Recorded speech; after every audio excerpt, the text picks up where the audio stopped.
John writes his letter called The Revelation of Jesus Christ to people living in the city. He's writing to an urban audience. The first part of this letter is messages to churches in 7 specific cities. Each of these messages is essentially about living in one of 2 symbolic cities, Babylon or the New Jerusalem. All through Revelation, we have been seeing a pretty clear theme. We have a choice, and there are only 2 options. Which one will you choose? Which city will you choose to live in, Babylon or the New Jerusalem? In Revelation 17 and 18, the symbolic Babylon is symbolized by the great prostitute. One of the 7 angels who had 7 bowls came and said to me, "Come, I will show you the punishment of the great prostitute, who sits by many waters. With her the kings of earth committed adultery, and the inhabitants of the earth were intoxicated with the wine of her adulteries." Then the angel carried me away in the spirit to a wilderness. There I saw a woman sitting on a scarlet beast that was covered with blasphemous names and had 7 heads and 10 horns. The woman was dressed in purple and scarlet and was glittering with gold, precious stones, and pearls. She held a golden cup in her hand filled with abominable things and the filth of her adulteries. The name written on her forehead was a mystery: Babylon the Great, the mother of prostitutes, and of the abominations of the earth. I saw that the woman was drunk with the blood of God's holy people, the blood of those who bore testimony to Jesus. The harlot of Babylon. She's all dressed up and adorned in purple and scarlet and jewels. She's got a cup full of abominations, and she's got a set of names that John calls a mystery. Babylon the Great. She is the spirit of the symbolic and universal Babylon. She is the mother of prostitutes because she produces more Babylons, which is to say cities filled with the abominations of the earth. And she is drunk. She is not drunk with wine, but with the blood of the martyrs. This is an evil parody of the Last Supper and communion or the Eucharist. She is sitting on a scarlet beast that is covered with blasphemous names. We've met this beast before. It's the beast from the sea that we met in Revelation 13. In the first verse, this woman is described as the prostitute who sits on many waters. This image describes her ubiquitous influence. It's everywhere. Babylon is experienced all over the place. John is astounded by the vision of this woman on the beast, so the angel breaks it down for him.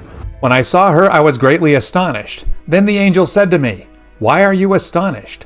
I will explain to you the mystery of the woman and of the beast she rides, which has 7 heads and 10 horns. The beast which you saw once was, now is not, and yet will come out of the abyss and go to its destruction. The inhabitants of the earth whose names have not been written in the book of life from the creation of the world will be astonished when they see the beast, because it once was, now is not, and yet will come." The beast represents what Darrell Johnson calls dragon-manipulated political power. The beast has 7 heads and 10 horns. 7 is the number of divine completeness, and the 7 heads are symbolic of total authority. 10 also represents completeness, and horns are symbolic of power, so this beast is incredibly powerful. The important idea here is that the woman is drawing her authority and strength from the beast from the sea. Structurally, there's something very interesting going on in this section of Revelation. There's this very deliberate compare-contrast thing going on between the harlot described here in Revelation 17 and the bride of the Lamb in Revelation 21. For both of these figures, an angel comes up to speak to John, and both angels say that he will show John something, and then in both cases the angel spirits John away to someplace else. And both times John drops to his knees to worship the angel, and in each case the angel points out that this is inappropriate, and that John should worship only God instead. This compare-contrast tells us that Babylon is completely the opposite of the city of God. So what exactly does John mean by Babylon? First, he's not talking about a particular city. Babylon is part of the symbolism of the book of Revelation. This name is built on a very long history within the Bible. It goes all the way back to the Tower of Babel story in Genesis 11. Babel, Babylon, get it? That was the story about when the people of the earth all got together and said to themselves, let's make a name for ourselves by building a gigantic tower that's so tall that it goes all the way up to heaven. They basically said, let's set up a city, a society without God. God said, no, you aren't doing this. And he confused their languages so that they couldn't build such a thing. So Babylon, represents a city that rejects God's authority. It's humanity going it alone, in rebellion. In the rest of the Old Testament, we find a number of specific cities being called Babylon. Babylon, of course, but also Nineveh, Tyre, and the Persian and Greek empires. In John's time, it's Rome. And in verse 9, we will see a line about the mother of harlots sitting on 7 hills. Rome was built on 7 hills, so that's a pretty clear connection. But in our reading of Revelation, we need to make sure that we don't start reading it too literally, when it's meant to be symbolic. The beast carrying the harlot and the 7 hills are not Rome, or not only Rome. There have been many Babylons, and there will be others in the future.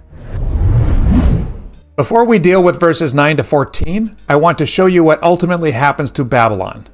In verse 15, we get this real powerful passage. Then the angel said to me, "The waters you saw where the prostitute sits are peoples, multitudes, nations, and languages. The beast and the 10 horns you saw will hate the prostitute. They will bring her to ruin and leave her naked. They will eat her flesh and burn her with fire. For God has put it into their hearts to accomplish his purpose by agreeing to hand over to the beast their royal authority, until God's words are fulfilled.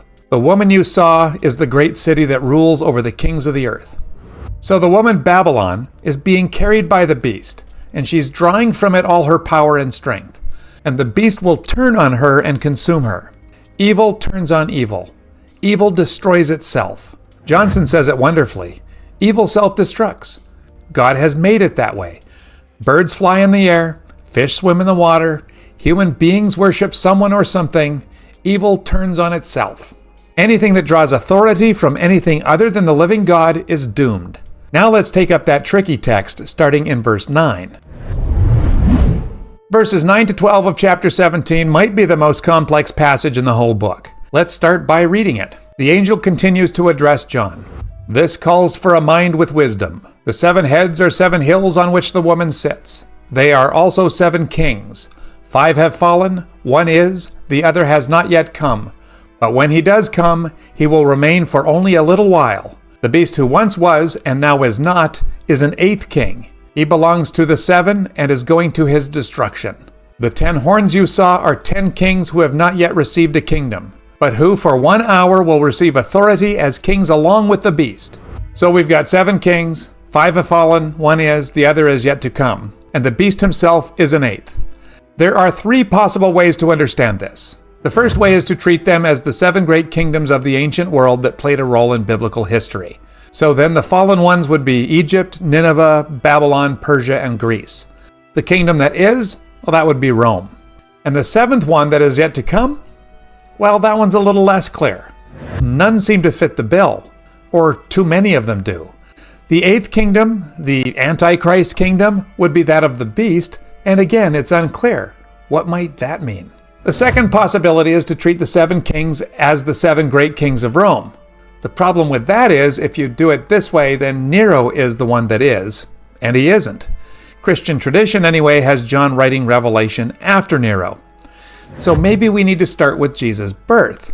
If we do that and omit the ones who ruled for only a short time, we end up with Vespasian as the one who is, Titus as the one who rules for a very short time, and Domitian, who is the beast himself. Although that works better in some ways, there is no evidence that John wrote during the reign of Vespasian. Here's another option. Let's count the Roman rulers that were installed after Christ's death and resurrection, and get rid of the ones who ruled a very short time. That makes Caligula the first, Domitian is the one that is, and Neva is the one who rules a short time. So that could work, except for the bit about Trajan being the beast, and that doesn't really fit. The point is, trying to make it work out literally is filled with problems. So maybe we are barking up the wrong tree. The third way to understand this text, and you know what I'm going to say, is to read it symbolically. 7 is the number of completeness. So the 7 kings represent the whole of Roman history, which is the same thing as saying the whole of Babylonian history, symbolically understood. The beast comes after, as his symbolic self. John says that the beast is of the 7, of, not one of. This means he's the power behind them all, behind the power of Babylon as well. And then we have 10 kings. 10 is another number of completeness. These kings represent all the rulers of earth who have been carried around on the back of the beast of the sea. And Babylon falls in 1 hour. This isn't literal, but it means rapidly. Rome was the Babylon in John's day, and it seemed pretty solid, but there were already forces eating away at it from the inside. And in the year 410, Rome was sacked by the Visigoths. Rome collapsed in pretty much an hour. It went down fast.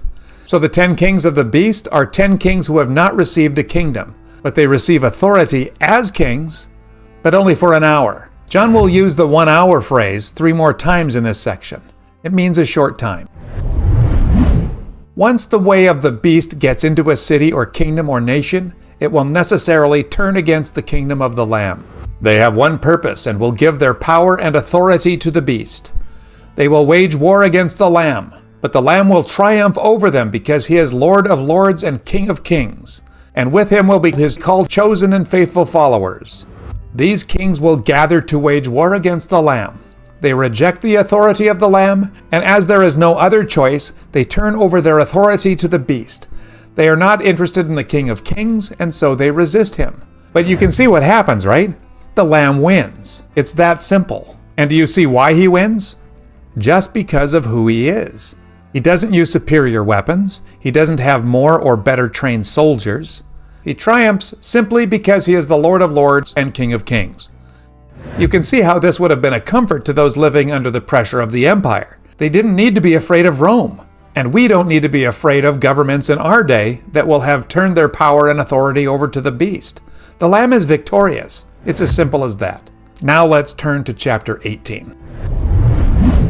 In the first verse of chapter 18, another angel comes down from heaven, and he shouts, "After this I saw another angel coming down from heaven, and he had great authority, and the earth was illuminated by his splendor.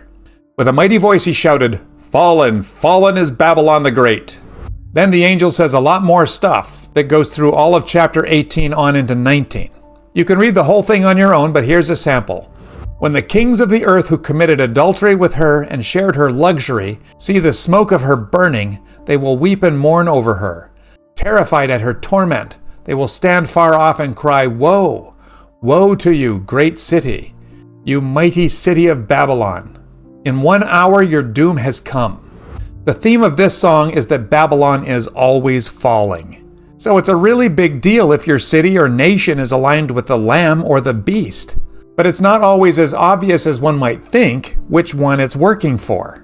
How can we tell if our city or nation has absorbed Babylonness? Darrell Johnson gives us 7 marks of Babylon, so we can tell if our city or country has made the wrong choice. The first mark is that our city leaves God out of the center of life. Until something bad happens, of course, and then some cities turn to God briefly for comfort. But generally, you live in Babylon if God's will and purposes are ignored. The second mark is sensuality. Here's verse 3. "For all of the nations have drunk the maddening wine of her adulteries. The kings of the earth committed adultery with her." Babylon corrupts with immorality. We got this one going in the West. If you look at the advertisements, TV shows, and how much you can make with pornography, we've got to put a check mark on that one. And then there's injustice. Look at this verse from chapter 18. The angel is talking about all those people of the earth who lament the collapse of Babylon.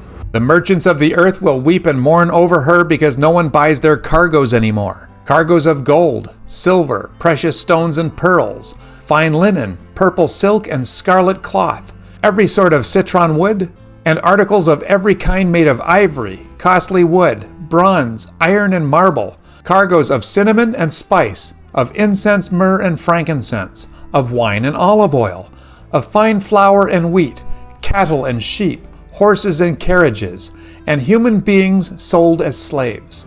Look where the human beings are, at the end of a long list of commodities. This shows dehumanization. Human beings are worth less than ivory.